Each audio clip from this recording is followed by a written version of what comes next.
Nagbabalik ang PTV Balita ngayon.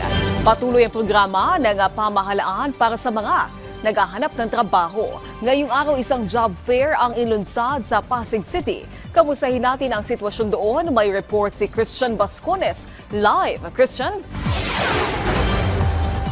Yes, Naomi, patuloy pa rin ang pagdagsa ng ating mga kababayang Pilipino na naghahanap ng oportunidad ng trabaho dito sa isinagawang job fair sa isang malaking mall sa Ortigas, Pasig. Habang ito naman ay kasabay pa rin ng pagdiriwang ng ika-127 anniversary ng Araw ng Kalayaan. Higit 4,000 trabaho ang inaalok mula sa 80 kumpanya. Si James na nag-apply, hindi maitago ang saya nang ma-hired on the spot. Pinakita ko yung best ko, sir, yung mga skill ko. Nilabas ko lahat para magtanong man sila, nasagot ko na para hindi na paligiligoy. Hindi dapat mangamba ang mga nais mag-apply. Bago kasi magparehistro, tutulungan pa ang mga aplikante ng DOLE sa ilalim ng employment coaching. Bago po kasi natin isalang yung mga applicants natin sa employers nga po, syempre mahalaga po, hinahanda din po natin, tinutulungan po natin yung mga applicants natin na maging handa sa magiging interview nila with the employers po. Ayon pa sa DOLE, naging epektibo ang employment coaching sa mga job fair dahil tumaas ang bilang ng mga nakakakuha ng trabaho kung ikukumpara sa mga nakalipas na job fairs. Naomi, sa ngayon, mayroon ng mahigit 2,000 ang nairehistrong mga job applicants sa online portal ng PESO. Habang inaasahan naman na unti-unti itong dadami pa dahil may susunod pa na follow-up interview pagkatapos ng unang hakbang ng application sa isinasagawang job fair sa Araw ng Kalayaan ngayong taon. Yan na muna ang ulat mula dito sa Ortigas, Pasig. Balik sa iyo, Naomi. Maraming salamat, Christian Bascones. Samantala, pinalawig ng Bureau of Internal Revenue ang deadline sa pagbabayad ng estate tax.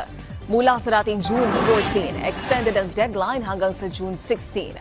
Paalala naman ng BIR sa mga taxpayer, dapat ikonsidera ang oras ng proseso at cut-off sa bangko kapag magbabayad.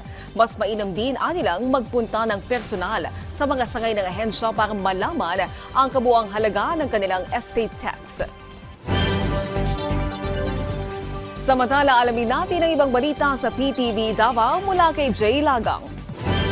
Mayong adlaw, giklaro sa Department of Health Davao nga wala pa'y abiso bahin sa pagsuspinde sa pag-abli sa klase sunod simana dinhi sa Davao Region, subay sa bahad sa mga positibong kaso sa Mpox.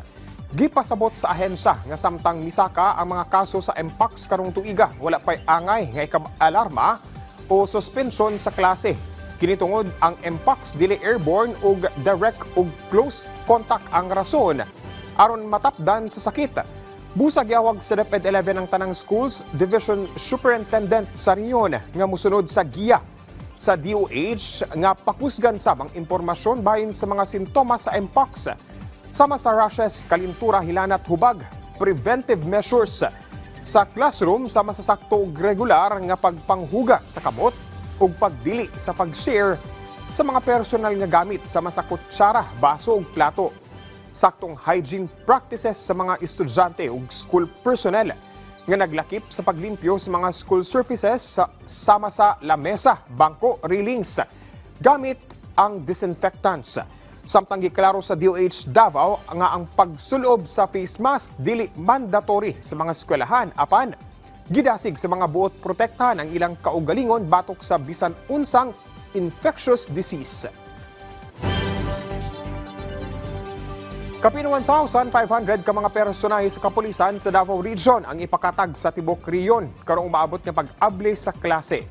Sumala sa Police Regional Office kon PRO 11 aduna sab sumala pa ipangmuntar nga mga Police Assistance Desk.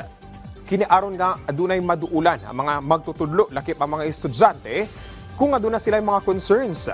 Dugang pa sa PRO 11 nga lakip ang mga vital installation sama sa mga airport, seaports ug terminal. Sa butangan sab og mga PNP personnel.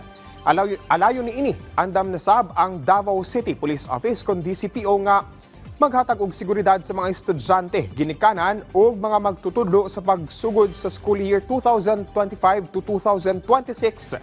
Din 90% sumala pa sa mga patrollers sa tanang police station sa syudad ang ipang-deploy. Sa mga public places, kiniaron nga mas mabati sa katawhan ang presensya sa kapulisan ug aron sab nga masiguro nga walay maski unsang kakulian sa pag-abli sa klase. Ug mo kadto ang mga nagunang balita dinhi sa PTV Davao. Ako si Jay Lagang. Mayong adlaw. Daghang salamat, Jay Laga. At yan ang mga balita sa oras na ito. Para sa iba pang update, i-follow at i-like kami sa aming social media sites sa @PTV PH. Ako po si Naomi Tiburcio para sa Pambansang TV sa Bagong Pilipinas.